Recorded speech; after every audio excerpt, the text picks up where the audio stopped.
Welcome to my channel, USA Battle Zone. Today, I want to take you into a story that feels almost unreal. A story that starts not with noise, not with explosions or the chaos of war, but with silence, because sometimes, the quietest people carry the loudest legends.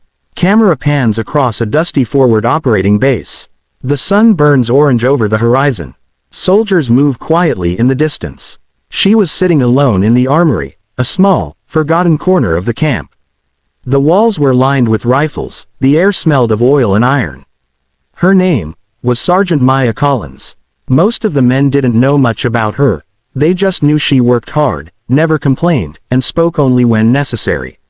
She wasn't the type to talk about glory, or medals, or pain. She just did her job. And that job, tonight, was cleaning the weapons that others had fired all day. Her hands moved with precision, almost ritualistic, wiping down a long sniper barrel, checking the chamber, the scope, the bolt. Each click sounded like a heartbeat, the kind of rhythm that only comes from years of discipline and loss. Outside, the desert wind whispered through the base fences. In the distance, the sun was gone, replaced by a violet sky scattered with stars. The war had quieted down for the night. But war never really sleeps. And neither did Maya. That's when Staff Sergeant Blake Rivers, the team's lead sniper, walked in. He was tall, broad-shouldered, with eyes that had seen too many friends fall. He found her sitting there, her face lit by a single lamp, her fingers steady on the cold steel of a rifle. "Blake," soft chuckle. "You always this quiet, Collins." She didn't look up. "Only when I'm thinking," she said softly. He nodded, watching her for a moment. Then his eyes caught something on the workbench, a long-barrel custom sniper rifle.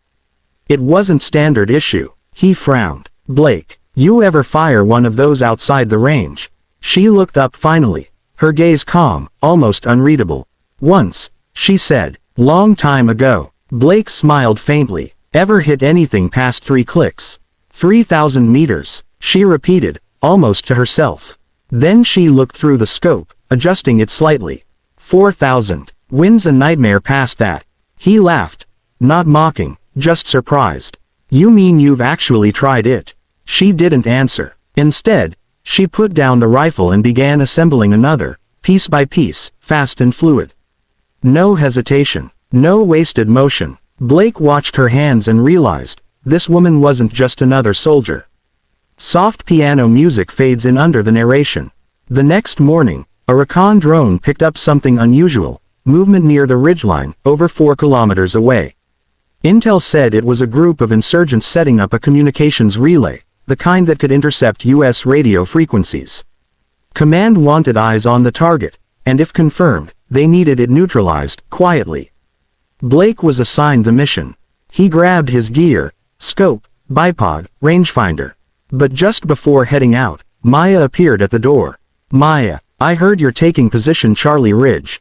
Blake: "Yeah, long shot. Probably just recon." Maya: "I'll come." He hesitated. "Not your assignment. I'm the only one who's calibrated that rifle you're taking," she said evenly. "You'll need me if something jams." He studied her eyes. They were steady. No fear, no doubt. Just quiet resolve. He finally nodded. "All right, but you follow my lead." She gave a small smile. "I was planning to." Transition music. Low drums with heartbeat rhythm. By dawn, they were crawling through the sand and rocks, moving like shadows under the breaking light. Blake set up his scope behind a small ridge. Maya unpacked the weapon case, laying out the custom rifle. Long, sleek, painted in mad desert tan. She adjusted the bipod, sighted the horizon. The wind was brutal. Even with perfect aim, at 4,000 meters, one gust could send a bullet off target by meters. Blake peered through his scope, scanning. Then he saw it, faint heat signatures. 3 figures moving near an antenna setup. Blake: "Quiet. That's them." Range: Maya: 4,000, 32 meters. Blake exhaled, way out of range for a clean hit. Even with that rifle, she didn't respond. She just kept adjusting the scope, aligning the reticle with the shimmer in the distance. Blake looked at her. "You really think you can make that shot?" She slowly turned to him. "I don't think," she said. "I calculate." Music swells. Slow motion montage. She checked wind speed using a tiny strip of cloth. Measured air density, humidity, elevation. Every tiny factor mattered. Her mind was a machine of precision. Then she laid prone, cheek pressed against the rifle stock. Time seemed to stop. Blake watched, breath held, as she whispered numbers under her breath. Distance. Wind drift. Drop compensation. Her finger found the trigger. Maya, softly, send it. The shot cracked across the valley like thunder in slow motion. For a long moment, nothing. Then, a puff of dust near the antenna. And one of the figures dropped. Blake blinked, disbelief crossing his face. Holy, you hit him. That's 4,000 meters. But she wasn't celebrating. She was already chambering another round. Adjusting, correcting. Second shot. Boom. Second figure down. Third shot. Wind kicked up dust. She waited a heartbeat longer, then fired. The last man fell. 3 rounds. 3 confirmed. Blake sat there in silence, watching the impossible unfold. Maya exhaled slowly, her breath trembling just slightly, the only sign she was human after all. Then she looked at him. Maya, pack up. They'll send someone to check the bodies. He finally found his voice. Who taught you to shoot like that? She hesitated. My father. Blake frowned. Military. She shook her head. Hunter. He taught me to respect distance. Said the bullet's just a messenger. What matters is the message. Music turns reflective. Slow strings and piano. They made it back before sunset. Word spread quickly. Everyone was talking about the ghost shot, a 4,000-meter kill. No one believed it at first, until the recon drone footage came in. Even command was stunned, but Maya didn't care about the attention. She stayed quiet, back in the armory, cleaning the same rifle she'd used that morning. Blake found her again that night. He leaned against the doorway, arms crossed. Blake, you realize what you did today? That's a record. Maya, doesn't feel like one. He smiled softly. You're something else, Collins. Never seen anyone shoot like that. She didn't look up. Doesn't change anything. Tomorrow, someone else will need a clean barrel. He studied her, the way her hands trembled ever so slightly as she reassembled the weapon. Something inside her was breaking, or maybe had been broken long ago. Cut to flashback. Distant snow, gunfire echoes faintly. Years before, in Montana, Maya had grown up on a ranch with her father, a quiet man who believed in patience more than words. He used to take her out before dawn, teaching her to track deer, to breathe with the wind, to understand that distance wasn't just physical, it was emotional too.